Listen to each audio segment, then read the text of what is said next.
Maite Juliana Rodriguez wanted to be a marine biologist.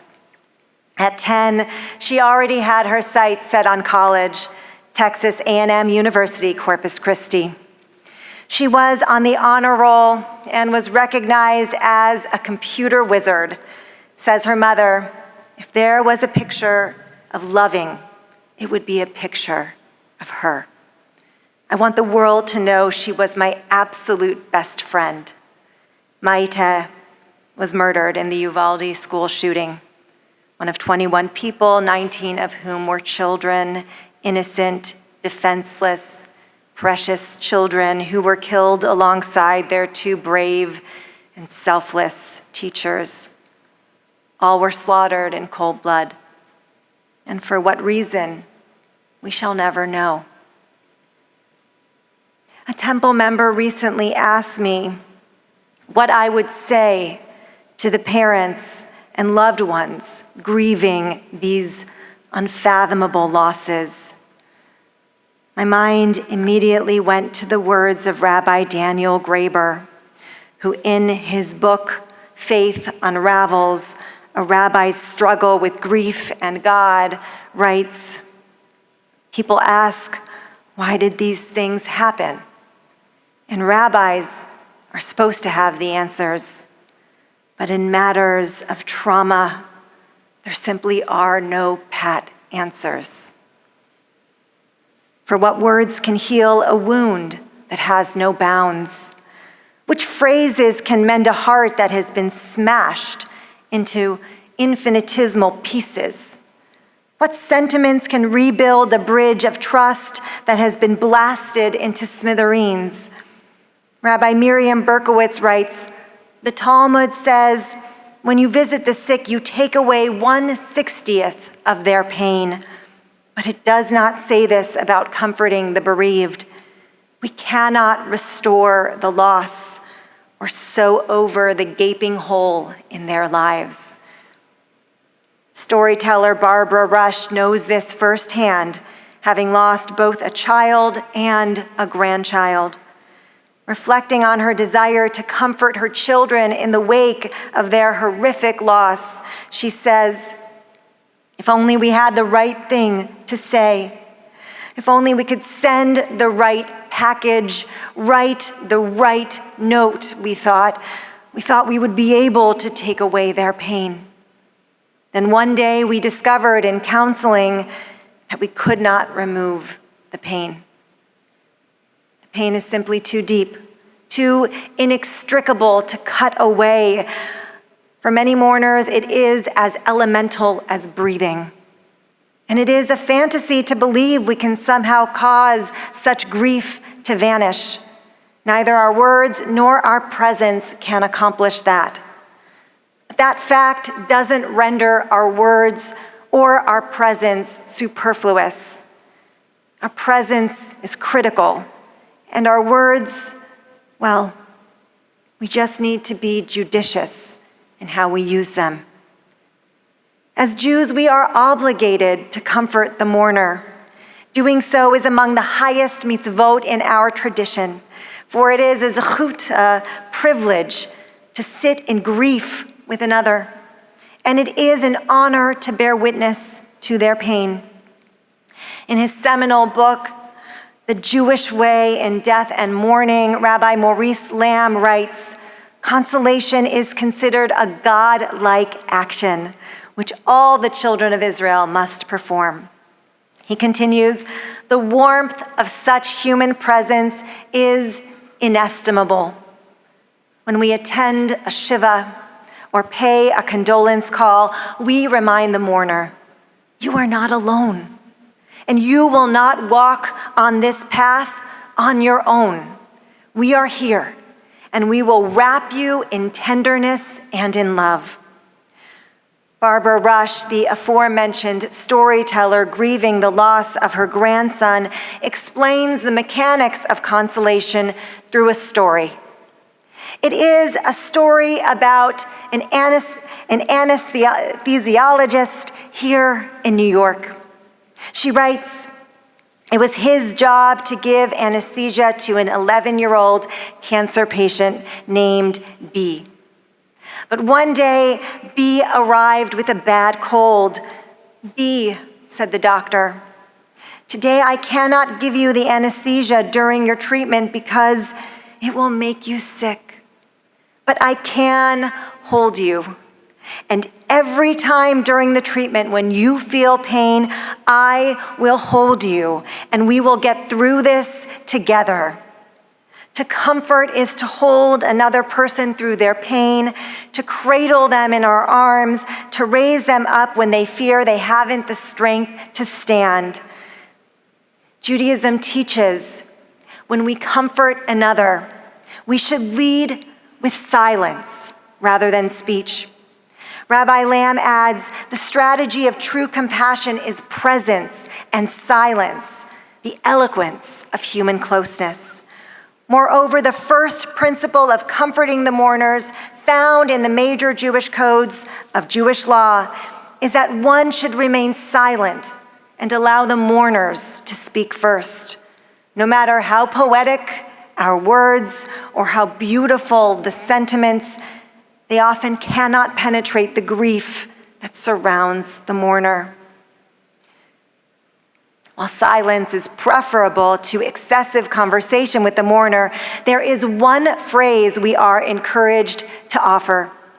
As we take leave of the mourner, we are urged to say, "Hamakom yenachem etchem betoch sha'ar avalei Tzion v'Yerushalayim." May God comfort you among the mourners of Zion and Jerusalem. In essence, we are saying, may the one who knows and understands all, the one who embodies compassion and sympathy and kindness, the one who leads with love, may this one comfort you and encircle you with care. Like author Yisrael Rutman asserts, only God, who knows the true secrets of the heart, is truly capable of fathoming such grief and of providing comfort. Indeed, only God can soften the sharp edges of unrelenting pain. Only God can understand the torment of loss. Therefore, the prayer we utter places God at the center. May God comfort you among the mourners. May God hold you at this time of need. May God walk alongside you.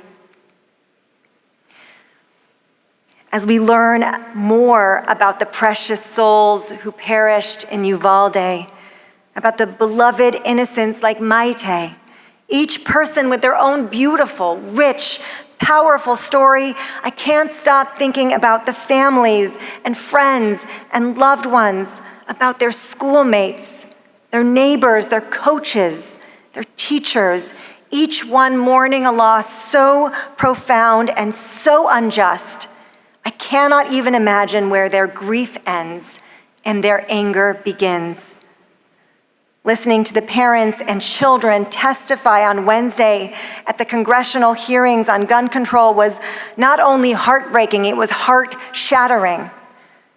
This community of Uvalde needs and will continue to need immense love and support and resources. They need trauma therapists and grief counselors. They need financial support to sustain them through their time of mourning. They need legal guidance to help them navigate the horrific aftermath of this horrific crime. But most of all, they need strength and encouragement and love to make it through the minutes and the hours and the days of this hell in which they are living. And how are we to respond?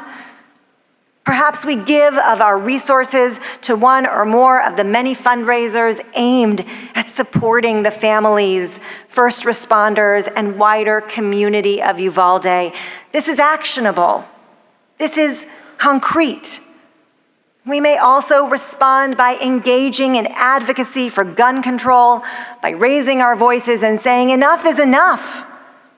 It is past time to reform our gun laws to keep our children and our society safe and protected. We may respond by telling the stories of the victims, as actor Matthew McConaughey modeled in a speech at the White House. It is incumbent upon us to make the lives of those we lost matter. We do so by keeping the memories of those we lost in our public consciousness. We do so by refusing to look away.